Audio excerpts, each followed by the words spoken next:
美国国会众议长佩洛西不顾中方强烈反对和严正交涉，窜访中国台湾地区。对此，全球多国政府及国际组织发表声明，表示坚持一个中国原则，反对美方侵害中国主权和领土完整的行径。而对于周三佩洛西发表声明，妄称他率美国会代表团访问台湾是美国与台湾站在一起的有力明证。在周四的外交部记者会上，发言人华春莹予以坚决批驳。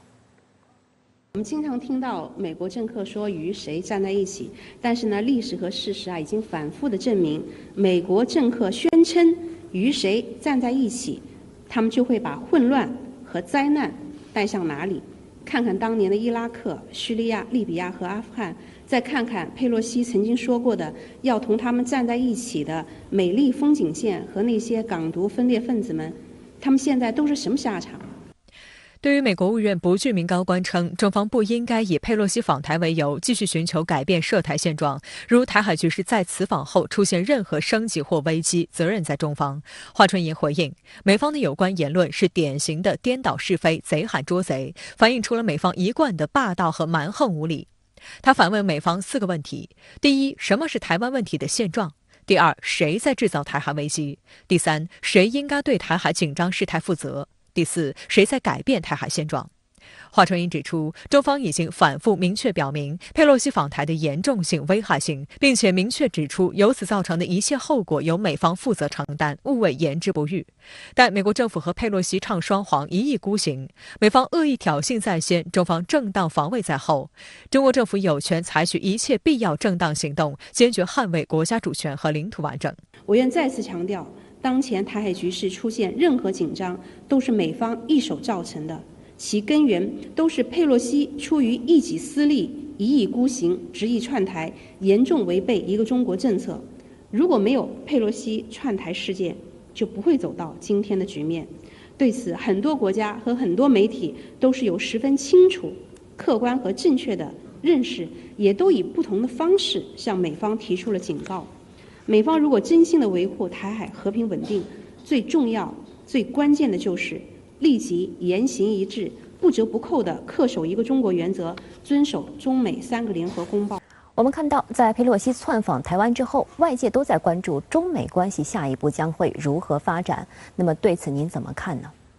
我知道，在佩洛西离开台湾之后，原本一度耀武扬威的美军，面对中国大陆正在进行的封锁台岛演习，也开始在言行上低调起来了。同时，拜登政府也在通过美国媒体刻意对外放风，披露一些围绕着佩洛西访台而在国会与白宫之间产生的矛盾，包括拜登曾经透过多种管道私下劝说佩洛西不要访台。在佩洛西不听劝阻之后，拜登甚至抬出了美国军方来压他，并将2个人的矛盾刻意公诸于众了。我认为美方这个风是放给中国大陆听的，目的是要为佩洛西访台这件事情来降温，防止事态进一步升级。而在我看来，美方之所以这样做，是因为他们已经意识到了，所有参与台湾问题博弈的各方都承受不起台海局势彻底破局与崩盘的代价。美国承受不起他所领导的世界秩序，尤其是亚太秩序坍塌的代价，台湾承受不起自我毁灭的代价，而中国大陆也不想在这个关键性的节骨眼上中断自身和平发展与民族复兴的进程。更何况中美2个都是拥核国家，中国大陆的军事实力不仅远远超过了台湾，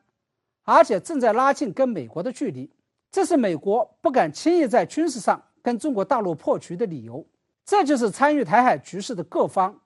都不得不压制事态，不让它失控的根本原因。同时，这也是我们所有关注台海局势、期盼两岸统一的中国人都必须要了解的基本国情